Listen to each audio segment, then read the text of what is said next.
గోచార గ్రహస్థితి పరంగా మిథున రాశి వారికి నవంబర్ నెలలో రాశి ఫలితాలు ఎలా ఉన్నాయి అని అంటే, సూర్య భగవానుడు 6వ స్థానంలోను 7వ స్థానంలోనూ ఉంటున్నారు. చంద్ర భగవానుడు ప్రతి 2.5 రోజులకి రాశి మారుతున్నారు. కుజుడు 2వ ఇంటిలోను, బుధుడు 6వ ఇంటిలోను, గురువు 12వ ఇంట్లోను, శుక్రుడు 4వ ఇంట్లోను, శని 9వ ఇంట్లోను, రాహు 10వ ఇంట్లోను, కేతు 4వ ఇంట్లోనూ ఉన్నారు. మరి ఇలాంటి సమయంలో ఈ నవంబర్ నెల మిథున రాశి వారికి ధైర్యం సమతుల్యత ఇచ్చే కాలం అని చెప్పొచ్చు. శనిగ్రహం ధర్మస్థానంలో ఉండడం వల్ల మీ కృషికి శుభ ఫలితం దక్కుతుంది. సూర్యుడి బుధుడు శత్రుజయాన్ని సూచిస్తుండగా రాహు 10వ ఇంట్లో ఉండడం వల్ల మీ వృత్తి గమనం పెరుగుతుందని కూడా చెప్పొచ్చు. వృత్తిలో స్థిరత్వం, పోటీ ప్రతిభ రెండు మీకు అనుకూలంగా ఉంటుంది. ఉన్నతాధికారుల యొక్క సహకారం దొరుకుతుంది. శనిగ్రహ ప్రభావంతో కొంత ఆలస్యంగా ఉన్న ఫలితాలు నిశ్చయంగా పొందుతారు. ప్రభుత్వ డిపార్ట్మెంట్ లో ఉన్న వారికి మంచి నూతన ఫలితాలు కూడా వచ్చే అవకాశాలు ఉన్నాయి. బిజినెస్ వాళ్ళకి ఎక్స్పాన్షన్ ఆఫ్ యువర్ బిజినెస్ కి ఇది ఒక మంచి సమయం అని కూడా చెప్పచ్చు. కొత్త కస్టమర్లు చేరుతారు, ఒప్పందాలు పెరుగుతాయి, పార్ట్నర్షిప్ లో మంచి ఫలితాలు ఉంటాయి. వలస వ్యాపారం అంటే రెగ్యులర్ గా ఇలా మూవ్మెంట్స్ ఉన్నటువంటి వ్యాపారం చూస్తారా, వాళ్ళకి మంచి అవకాశాలు కూడా వచ్చే టెండర్స్ వచ్చే అవకాశాలు ఉన్నాయి. మంచి కాంట్రాక్టర్స్ అందరికీ కూడా విదేశీయ వాణిజ్యం కూడా కలిసి వస్తుందని కూడా చెప్పచ్చు. ప్రైవేట్ సెక్టార్ లో ఉన్నటువంటి వారికి, సర్వీస్ సెక్టార్ లో ఉన్న వారికి కొత్త ప్రాజెక్టులు, అగ్రిమెంట్స్ అంతా కూడా అయ్యే అవకాశాలు చాలా ఉన్నాయి. సహచరులతో అనుకూలమైనటువంటి వాతావరణం వచ్చే అవకాశాలు ఉన్నాయి. మంచి నిపుణులుగా కూడా మీరు పేరు తెచ్చుకునే అవకాశాలు ఉన్నాయి. రాజకీయ నాయకులకి మంచి పదవి యోగం బలంగా ఉంది. ప్రజా మద్దతు పెరుగుతుంది. కొత్త రాజకీయ నిర్ణయాలు ఫలిస్తాయి.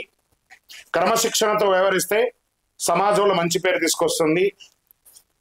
విదేశీ యోగం, విదేశాల్లో చదవాలనుకున్న వాళ్ళకి, విదేశంలో ఉద్యోగం చేస్తున్న వాళ్ళకి ఇది ఒక మంచి సమయం అని కూడా చెప్పచ్చు. చదువుకున్న వాళ్ళకి పోటీ పరీక్షలలో క్రమశిక్షణతో మీరు మంచి స్థితికి పొందుతారు. విదేశాల్లో విద్యా అవకాశాల్లో విద్య చేస్తున్న వాళ్ళకి ఉన్నటువంటి ఆటంకాలని తొలగి మంచి ఉద్యోగాలు కూడా వచ్చే అవకాశాలు బాగా కనబడుతున్నాయి. ఉద్యోగం చేస్తున్నటువంటి మహిళలకి, ఎంటర్ప్రెనర్ గా ఉన్నటువంటి వారికి అందరికీ కూడాను గృహ సౌఖ్యం, పిల్లల విషయంలో సంతోషం, కొత్త వస్త్ర ఆభరణాలు కొనుక్కోవడం, ఈ ఉద్యోగంలో మీకు మంచి పేరు ప్రఖ్యాతలు రావడం, ఎంటర్ప్రెనర్ గా ఉన్నటువంటి మహిళలకి ఒక మంచి స్థానం కూడా చెప్పచ్చు. రైతులకి వర్షాలు అనుకూలంగా ఉంటాయి, పంటలు మంచి ఫలితాలు ఇస్తాయి. పరిశ్రమలో ఉన్న వారికి కొత్త ఆర్డర్లు మంచి చక్కగా వచ్చే అవకాశాలు బాగా ఉన్నాయని చెప్పచ్చు. రియల్ ఎస్టేట్ మార్కెట్ వారికి మిశ్రమ ఫలితం అని కూడా చెప్పచ్చు. షేర్ మార్కెట్ బాగా ఫలితాలు ఇచ్చే అవకాశాలు కనబడుతున్నాయి. ఆస్తి క్రయ విక్రయాల్లో లీజ్ విషయంలో చక్కగా డాక్యుమెంట్స్ అంతా ఒక్కసారికి 2 పరీక్ష చేసి చేసుకోవడం మంచిది. ఆరోగ్యం, శరీర ఒత్తిడి పెరగవచ్చు, కాస్త యోగా లాంటిది చేసుకోవడం, సూర్య నమస్కారాలు చేసుకోవడం, నడుము నొప్పి లేదా కంటి సమస్యలు ఉండే అవకాశాలు బాగా కనబడుతున్నాయి. చిన్నపాటి డాక్టర్ సంప్రదింపు అనేది ఉంటుంది, జాగ్రత్త పడండి. ఈ నెలంతా కూడా మీకు ఆకుపచ్చ కలర్ కలిసి వస్తుంది. 5 అనే సంఖ్య మీకు చాలా కలిసి వస్తుంది. పశ్చిమ దిక్కు ప్రయాణాలు మీకు చాలా కలిసి వస్తుంది. ఈ నెల మీరు చేయవలసినటువంటి పరిహారం ఏంటంటే తులసి దానం ఇవ్వండి, గోవులకి ఆకుకూరలన్నీ కూడా ఇవ్వండి, విష్ణు సహస్రనామం పారాయణించండి, ఓం నమో నారాయణాయ అని చెప్పి 108 సార్లు డైలీ పారాయణం చేయండి. విద్యార్థులకి పుస్తకాలు, పెన్సిల్స్ అవన్నీ కూడా పంచండి.